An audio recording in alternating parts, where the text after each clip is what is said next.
ইরানে ধর্মনিরপেক্ষ ও গণতান্ত্রিক রূপান্তরে নেতৃত্ব দিতে চান নির্বাসিত রেজা পাহলভি। সস্তা তামাশায় পরিণত হয়েছে রাজনীতি, ট্রাম্পের বর্ণবাদী ভিডিওর জবাবে ওবামা। টিউলিপকে ফেরাতে যুক্তরাজ্যের কাছে আবেদন করবে নির্বাচিত সরকার। ট্রাম্পের বর্ণবাদী ভিডিওর জবাবে যা বললেন ওবামা। যে শর্তে যুক্তরাষ্ট্রের সঙ্গে সমঝোতা করবে ইরান। একটি ধর্মনিরপেক্ষ গণতান্ত্রিক ভবিষ্যতে রূপান্তরের নিশ্চয়তা দিতে আমি এখানে এসেছি। রূপান্তরের নেতা হিসেবে দায়িত্ব নিতে আমি প্রস্তুত। যেন একদিন ব্যালট বাক্সের মাধ্যমে ইরানের জনগণ নিজেরাই তাদের ভবিষ্যৎ নির্ধারণ করতে পারে। সমাবেশে উপস্থিত জনতা জাবিদ শাহ দীর্ঘজীবী হোক স্লোগান দেয় এবং সিংহ সূর্য চিহ্ন সংবলিত সবুজ সাদা লাল পতাকা ওড়ায়, যা ক্ষমতাচ্যুত রাজতন্ত্রের প্রতীক হিসেবে পরিচিত। ১৯৭৯ সালের ইসলামী বিপ্লবের আগে ইরান ত্যাগ করা রেজা পাহলভি এরপর আর দেশে ফেরেননি। বর্তমানে তিনি যুক্তরাষ্ট্রে বসবাস করছেন। এদিকে ইরান যুক্তরাষ্ট্র উত্তেজনা কমাতে কূটনৈতিক তৎপরতা অব্যাহত রয়েছে। শনিবার সুইজারল্যান্ড জানায় ওমানের মধ্যস্থতায় আগামী সপ্তাহে জেনেভা নতুন দফা বৈঠক আয়োজনের প্রস্তুতি চলছে। সমাবেশে অংশ নেওয়া ৬২ বছর বয়সী ইরানি নাগরিক সাঈদ বলেন, বর্তমান শাসন ব্যবস্থা মৃতপ্রায়, এর অবসান হওয়াই উচিত। রেজা পাহলভি দেশ ও প্রবাসে থাকা ইরানিদের প্রতি প্রতিবাদ অব্যাহত রাখার আহ্বান জানান। তিনি শনি ও রোববার ইরানি সময় রাত ৮টায় নিজ নিজ বাড়ি ও ছাদ থেকে স্লোগান দেওয়ার অনুরোধ করেন, যেন বিশ্বজুড়ে আন্দোলন সমন্বিতভাবে এগিয়ে যায়।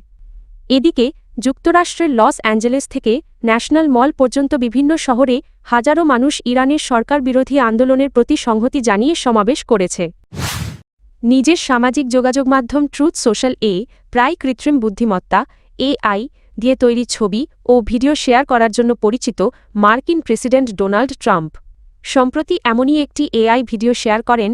তিনি আর একাংশের সাবেক প্রেসিডেন্ট বারাক ওবামা ও তার স্ত্রী মিশেল ওবামাকে বানর হিসেবে উপস্থাপন করা হয়। ভিডিওটি প্রকাশের পর যুক্তরাষ্ট্র জুড়ে ব্যাপক সমালোচনা ও নিন্দা শুরু হয়। এবার বিষয়টি নিয়ে সরাসরি মুখ খুলেছেন বারাক ওবামা নিজেই। রোববার ১৫ ফেব্রুয়ারি রাজনৈতিক বিশ্লেষক ব্রায়ান টাইলার কোহেনের পডকাস্টে দেওয়া সাক্ষাৎকারে ওবামা ট্রাম্পের এমন কর্মকাণ্ডকে মার্কিন রাজনৈতিক শিষ্টাচারের চরম অবক্ষয় হিসাবে অভিহিত করেন।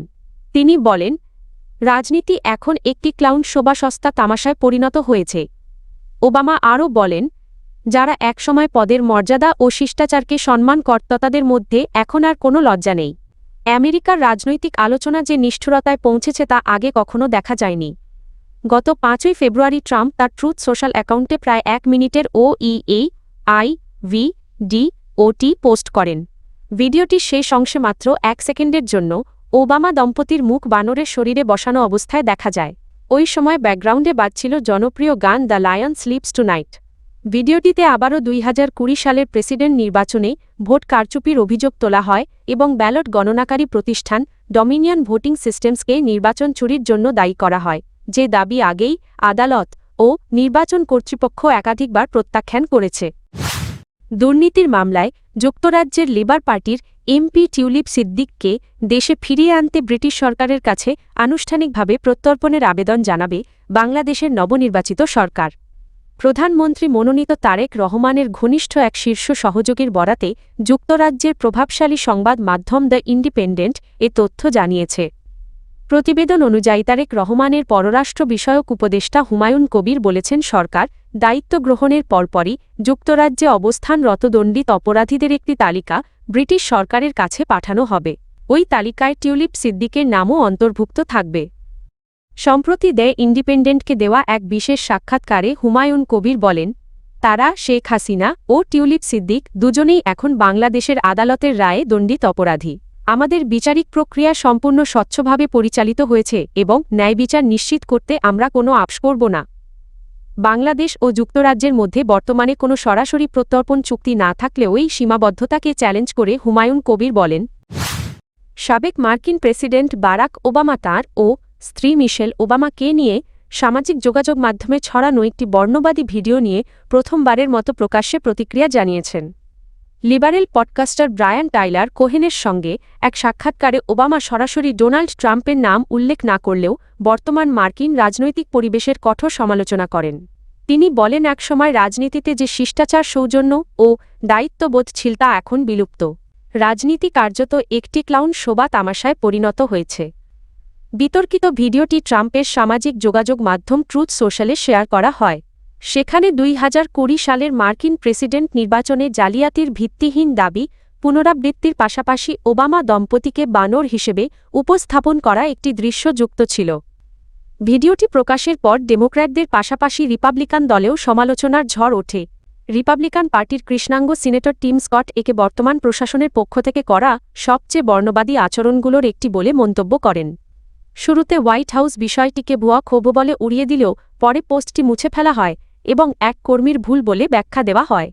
ট্রাম্প দাবি করেন তিনি ভিডিওটির আপত্তিকর অংশটি দেখেননি এবং এ ঘটনায় ক্ষমা চাইবেন না বলেও জানান। ইরান জানিয়েছে যুক্তরাষ্ট্র যদি দেশটির ওপর আরোপিত অর্থনৈতিক নিষেধাজ্ঞা প্রত্যাহারের বিষয়ে আলোচনায় বসতে সম্মত হয় তবে তেহরান পারমাণবিক চুক্তি নিয়ে সমঝোতায় পৌঁছাতে প্রস্তুত।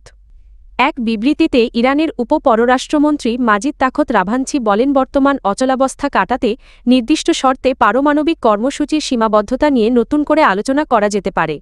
বার্তা সংস্থা রয়টার্স এই তথ্য জানিয়েছে। তিনি বলেন দীর্ঘদিনের মার্কিন নিষেধাজ্ঞায় ইরানের অর্থনীতি গুরুতরভাবে ক্ষতিগ্রস্ত হয়েছে। নিষেধাজ্ঞা প্রত্যাহার করা হলে উভয় পক্ষের জন্য লাভজনক উইন-উইন পরিস্থিতি তৈরি হবে এবং এতে মধ্যপ্রাচ্যে স্থিতিশীলতা ফিরতে পারে। রাভানচি আরও জানান ইরান একটি টেকসই ও সম্মানজনক চুক্তি চায় যেখানে দেশটির অর্থনৈতিক স্বার্থের আইনি নিশ্চয়তা থাকবে।